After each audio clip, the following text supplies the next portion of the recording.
Welcome back to the Privacy Impact Shop, where I'm joined by my good friend and colleague Sharb, Hi. and our guest speaker again, Mr. Frank Jennings. Hi, everybody. So we've got a couple of topics we want to talk about. We want to talk about what's not working in privacy and what we're seeing out there, what organisations are talking about, what they're coming to us with, and generally just a general feel of what's not working and what could be better around the privacy space. So should we dive into that? Sure. Frank, do you want to start as you are guest? Yeah, so I'm Frank Jennings from HCR Law. I've been doing tech law for 25 years, and everything that I do has a data protection element to it. So what's not working in data privacy? Well, depends upon how seriously the data controller takes it. And I talk a lot about data hygiene. Is the making sure that the data set is clean. It's accurate, it's up to date, it's only been kept for as long as necessary, and then it's deleted afterwards. And I don't think we should underestimate how difficult that can be. It's if you're constantly interacting with the data subject and making sure that your data set is up to date, then that's fine, isn't it? But if you've got some data lying around for, and I see this a lot, you've had data lying around for a year, 2 years, 5 years, 20 years. If you've not had meaningful interactions with that individual, you should probably start thinking about cleaning it. Yeah, we the common theme, certainly from a cyber and infosec perspective, is that when we're drafted in to support companies with incident response and incident management, this is often, certainly if personal data is at stake or included, this is often comes up as a common vector when we start to talk about notification. And if that's something that needs to be done, we need to notify customers and conduct things like password resets and provide advice and guidance and that kind of thing. That's when you usually, or organisations usually get to a point where they go, oh, hold on a minute, let's now look at the data. And then I think the penny drops as to, yes, we're storing data. We've gone through this policy of if in doubt, keep it. Sure. And you start to go, well, are we going to notify customers that we've reset their password and we haven't had any interaction with them for 10 years or maybe even longer? So I think at that point, that's quite a specific example of where I think the penny starts to drop with organisations, as actually this is a bit of a problem. Why are we storing all of this data? And now it's giving us, quite a big headache at a point where we're already, trying to deal with a delicate and potentially negative situation. Yeah. I think as well another area of where this issue is highlighted is when you get a subject access request. And, this varies from client to client, depends what sector they're in, what type of data they hold. Some tend to get them quite regularly because of the nature of what they do, others less so. But it always, when we're pulled into it, and I don't know if you've got the same situation, Frank, when someone goes, oh, we got a subject access request. What do we do? What do we have to give them? And, you try and be as pragmatic as you can and sort of say, well, but ultimately it's pretty much, if it relates to the individual directly or indirectly, it's probably, got to be, a copy of that data's got to go across. And that's all the exemptions. Yeah, absolutely. That's part of my job is when I handle data subject access requests. It's whether or not the data set is clean and up to date and accurate and whatever. It's can we apply any exemptions to them? But yeah, I mean, if you're getting data subject access requests on a regular basis, then you're probably going to be well versed in what you should be doing, and you should use that as an excuse to clean up your data set. You should, but it comes down to a bit of economics. And the economics is this. How much does it cost to go through a data discovery piece, find out where data is, shadow IT, then determine what you need and what you don't. And every department will go, we need that, we need that. So you've got that whole political thing going on, to the cost of dealing with a subject access request. Do do you kind of know what a subject access request? I mean, when I've asked clients, they say a subject access request, and there's quite a wide range here. It can be anything from around 700 to 2,000 per request. When you take into account lost time of people, especially if it's a manual process, lost time. Do you mean hours or pounds? Pounds. So £2,000 up to 2,000 per request, because you've got to take possibly people are from IT, other departments, functional areas to start finding data. Then there's that whole sifting through the data, which is often a manual process. Because we want to redact some information, and there might be legitimacy for that, or there might not. And then this is even before we start, and we're seeing more of this, where you've got video content as well. So customers are now starting to think about, okay, what about pixelation software and things like that? So all of these are bringing in costs. And I think there's a tipping point where you sort of go, how much is it going to come to actually deal with the issue of cleaning the data up, which includes finding out where it is, and then actually dealing with a subject access request?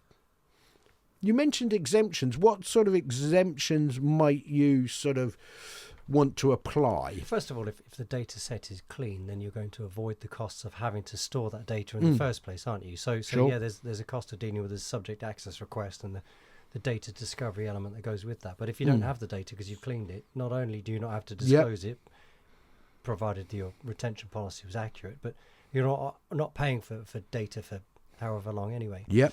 Some of the exemptions then would be in relation to third-party data. So if I want to get access about information that you hold about me, Sharp, that doesn't automatically include anything that you've said to Ben or Ben said to you about me. Okay. So there's a potential exemption there. There's going to be a potential anything that we've spoken about, for example, as legal advice, privilege, professional privilege. If I can even say that, it's easy for you to say.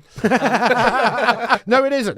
That's why I'll let you struggle, because I can't say it. If I've given you some legal advice and Ben wants to get access to data held about him, well, that's possibly going to be protected by privilege, so he's not going to get access to that. There's going to be data management information.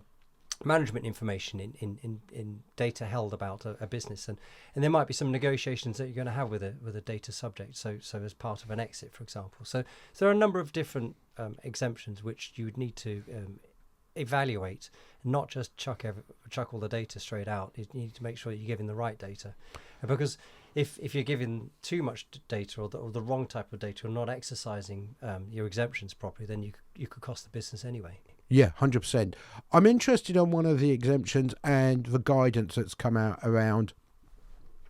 It is not, so the guidance that we're seeing from the European Data Protection Board, I believe, is that it is not the controller's function to determine why the request is being made.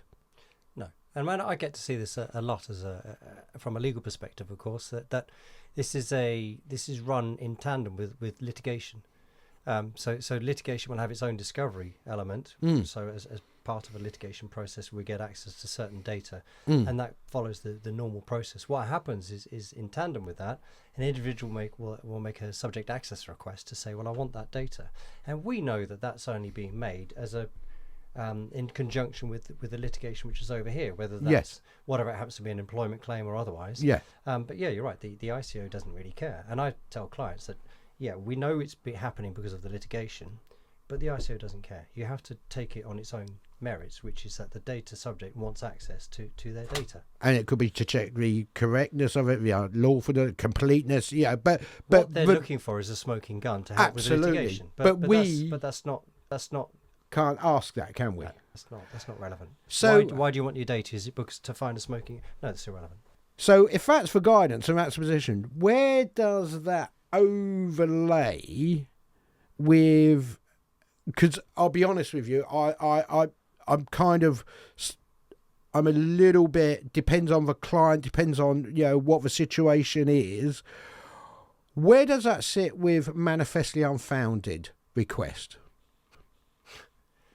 Yeah, so that's exactly what I generally do. Yeah. Manifestly unfounded or excessive is it's one of those niche categories that if you've got somebody who's deliberately being difficult, it's like the vexatious litigant in the courts, isn't it? It's somebody who truly is proven to be a real pain. I don't come across that very often. I mean, if you've got a data set which is absolutely huge, then data subject access requests might be excessive in the sense that you've got lots and lots of data about that person. But then, guess what I'm going to say? Have better data hygiene practices that maybe you don't need to keep all that data, in which case your subject access request will be more manageable. So if I came to you, basically the answer I'm going to get is, I told you so, you should have cleaned it up. You should have come to me earlier. Okay, but I am, so I get the excessive part. If somebody's making a subject access request every other week, I would feel confident to say we can refuse that. It's the first part of this. It's the manifestation. How do you say if it's unfounded or not with the guidance that says it's not the controller's? They can't ask why you're making the request. That's a very good question. Ultimately, the controller needs to establish: do you have data about that subject? Well, first of all, is this subject the person who they say they are? Is it actually Sharp? Yeah. Or is it just pretending to be Sharp? Not again, but okay. Again, we've talked about that. Yeah. But then, on the basis that I know it is you and you're making a subject access request to me, it's a fairly simple process. Do I have data about you? And it's the point at which we start to identify, I've got loads, or no, I don't have anything. And that's the point at which we start asking questions. Is this unfounded? Is this excessive? Yeah. But I've got data about you, so I get the excessive bit, but the unfounded, I can't get it. I can't what's your see. reason for doing it? But you're not allowed to ask. it doesn't really matter, does it? No, and the guidance is it is not. I the either have controllers. data about you or I don't. Yeah. So how's it going to be unfounded? Just because you don't like me anymore? Yes. So I don't know how you apply that. No, it's okay. Now we're getting to I'm just processing that. It's okay. We might need to go off camera or else I have a little cry, but it's okay. But yeah, it's I just don't know how you can square that. Where it says, you have a right to sort of say, oh, because it's unfounded, but you can't then say I can't consider why the request is being made. Yeah. It just almost seems like, how does that work? No, good point.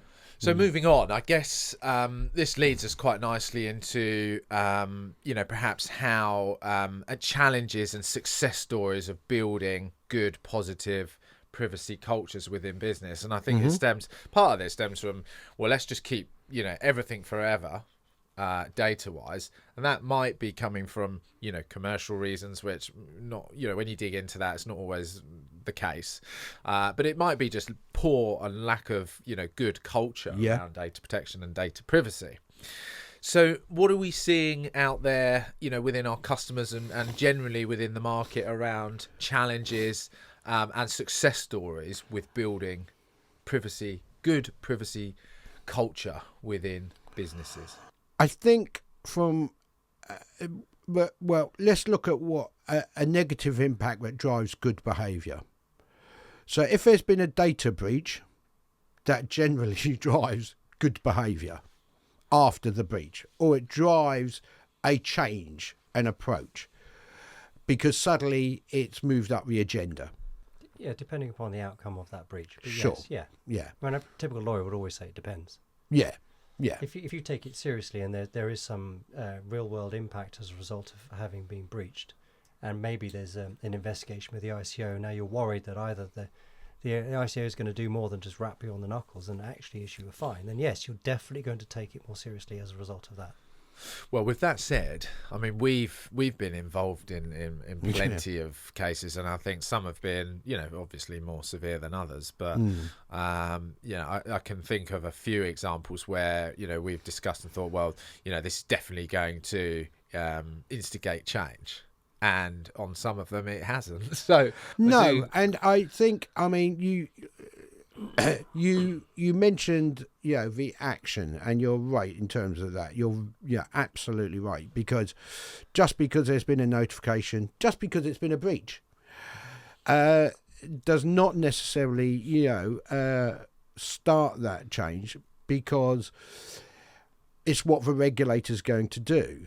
And and I don't want to necessarily sort of make any, I was going to say any enemies, but maybe I should say more enemies, about, talking about the propensity of certain regulators in terms of how they act.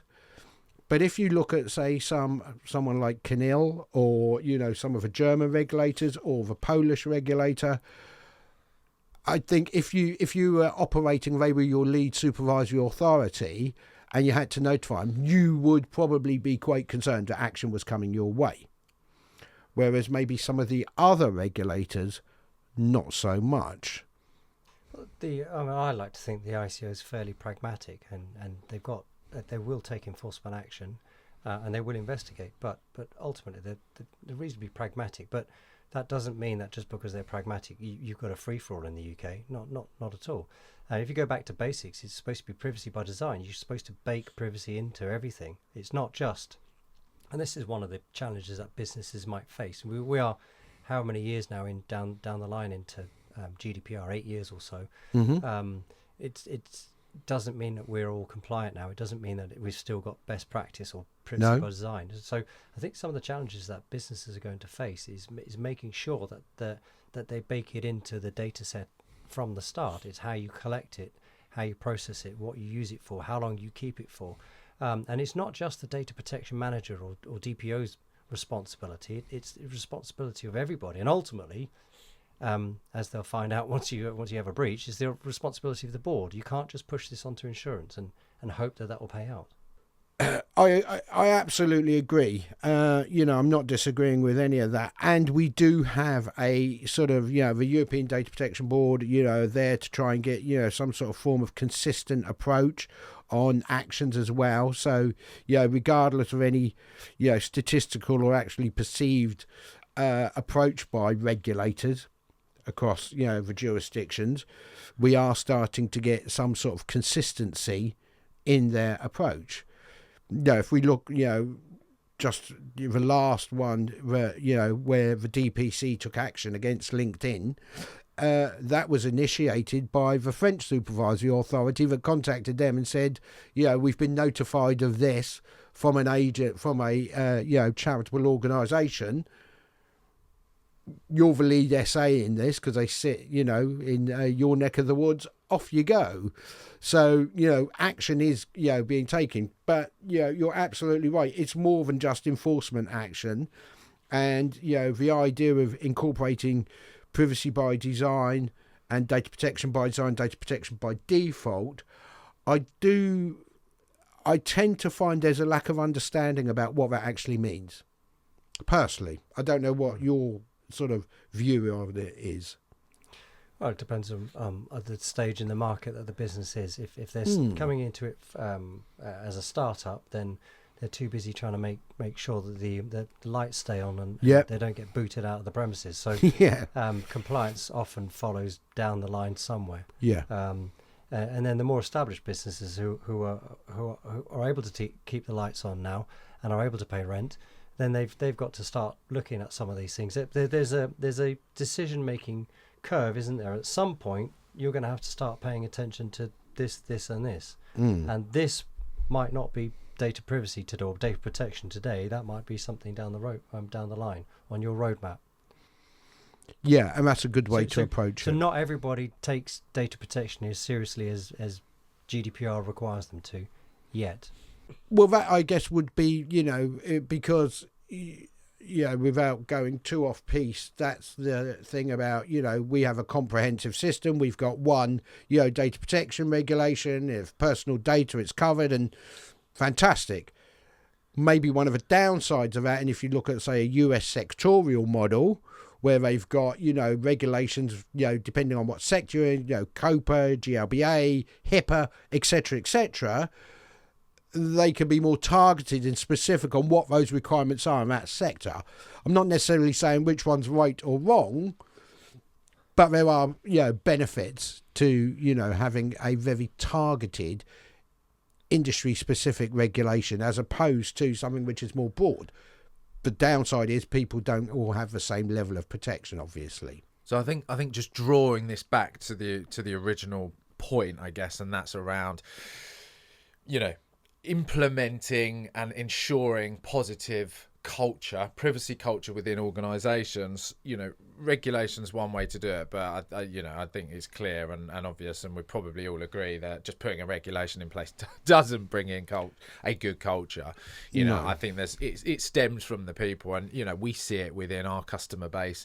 The organisations that tend to take it more seriously are because there are some real champions, there are some real leaders within that business that have either come into that business with experience of either perhaps being burnt before in some way, shape or form, or they they have a real key interest within it, and they bring that with them, and then they try and kind of filter that down and get the business, their new business perhaps that they're working with to adopt that.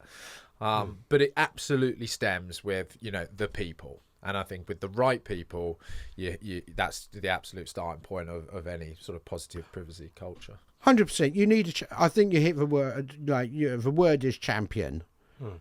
I think the only other thing I would say about that is having a champion's the first step, but that champion or whoever's going to lead it needs to understand the regulation. So they need some sort of, certification or training or, something there that will, and, it's one thing being passionate, but you need ability to go with that passion.